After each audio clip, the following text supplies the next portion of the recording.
সংবিধান সংশোধনের লক্ষ্যে গঠিত জাতীয় সংসদের বিশেষ কমিটি প্রথমবারের মতো বসছে আজ জাতীয় সংসদ ভবনের ক্যাবিনেট কক্ষে। কিছুক্ষণ পর এই বৈঠক শুরু হবে। সেখানে আছেন আমাদের সহকর্মী ফরুক বাবু, সরাসরি যুক্ত হচ্ছেন তিনি।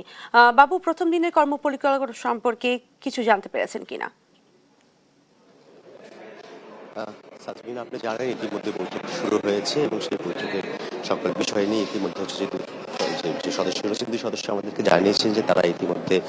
তাদের যে কর্মপরিকল্পনা সেই কর্মপরিকল্পনার বিষয়ে তারা চিন্তা করেছেন এবং সেখানে তারা প্রথম দিনে কিভাবে সংস্কার কমিটিকে তাদের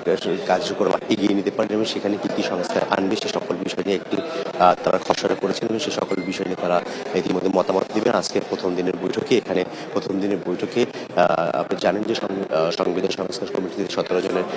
একটি কমিটি গঠন করা হয়েছে। সেই 17 জনের মধ্যে 12 জন এসেছে সরকার দল থেকে এবং 5 জন ডাকা হয়েছে বিরোধী দল থেকে এবং সেই 5 জনের নাম এখন পর্যন্ত বিরোধী দল না দেওয়ার কারণে ইতিমধ্যে আসলে যে পূর্ণাঙ্গ যে জায়গাটা বলা হচ্ছে সেই জায়গাটা এখনো পূর্ণাঙ্গ হয়নি এবং সেখানে আসলে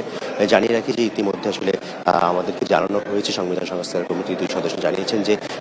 বিরোধী দলের এখনো সুযোগ রয়েছে, যেখানে জামাত এনসিপি যারা রয়েছেন তাদের এখন সুযোগ রয়েছে নাম দেওয়ার এবং সেই সুযোগটা তারা রেখেই হচ্ছে এই কমিটির কার্যক্রম তারা পরিচালনা করবেন এবং সেই সাথে আসলে জানিয়ে রেখে যে এই কমিটি তারা চাচ্ছে যে এইখান থেকে একটি নির্দিষ্ট সময়ের মধ্যে তারা সংবিধানের কি কি সংস্কার করা হবে এবং সেখানে প্রধানমন্ত্রীর ক্ষমতা থেকে শুরু করে উচ্চকক্ষ, নিম্নকক্ষ এবং পিআর পদ্ধতি যে গুরুত্বপূর্ণ যে পার্টগুলো রয়েছে এবং গণভোট পরবর্তীতে সেই সকল বিষয় নিয়ে আসলে তারা আলোচনা করবেন এবং সেখানে আজকে প্রতিটা সদস্যের মতামত চাওয়া হবে। এবং এখানে আরো একটু আপনাকে তথ্য দিয়ে রাখি যে বিএনপি যে সরকার গঠন করেছে তার সাথে যে অন্যান্য যে শরিক দল যারা তাদের সংসদে রয়েছে, তাদের সরকার দলীয় সংসদে, সেই সকল দল থেকে আসলে সদস্যকে এই কমিটির সদস্য করা হয়েছে, সংবিধান সংস্কার কমিটির সদস্য রাখা হয়েছে। ইতিমধ্যে বৈঠক শুরু হয়েছে, আমাদেরকে জানিয়েছে যে দুপুর 12:30 নাগাদ এখানে তারা সংবাদ সম্মেলনে জানাবে আসলে যে তারা প্রথম দিনে যে কি আলোচনা করছেন এবং সকল বিষয় নিয়ে তারা জানাবে আমাদেরকে।